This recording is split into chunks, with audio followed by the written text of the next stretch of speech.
Yes, Adi, and my name is Fiona. First of all, Happy New Year, guys, and I am so happy that you are here today. We are introducing a new series for you, and we will have different topics every month, and of course, episodes every week. So don't forget to follow us so that you'll get notified whenever we have new videos.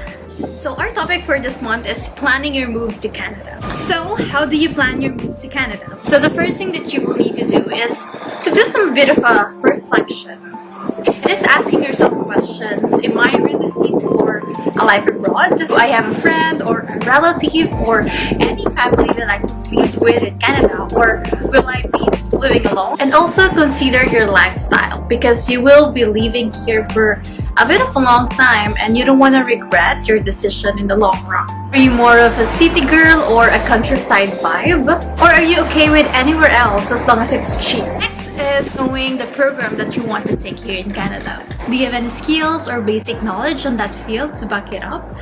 And the last thing that you should do is to fake it just because it looks like an in-demand job in the future. You have to make sure that you're at least interested in the program that you want to take. Especially nowadays that there are new jobs that are being created that doesn't exist before. And the only way that you will flourish is if you love what you're doing. And the last one for this is to ask why. Ask yourself, why do you want to move to Canada?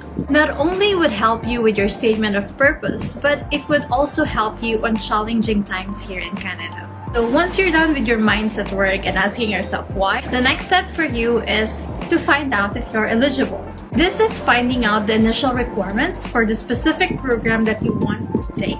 So it depends on the program, school, or even the province that you want to go for. The basic requirements are high school and college transcripts and diplomas, medium of instruction or IELTS, and also your passport should be updated.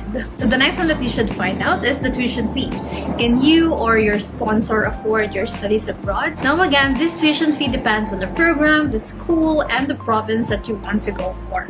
But don't worry, we will dive deep in this eligibility on the next few episodes. Or you can message us right away for a free consultation. Once you have the initial requirements with you and you have the funds for studying abroad, you will have to identify if you will be needing an agency or you can do it on your own. So with Yes City, we support DIY students or do-it-your-own students. All you need to do is to sign up with us and register with our partner schools. And the best part is that you will still get the benefits like free school admission, free visa extension, free PGWP, and discounts for peer application.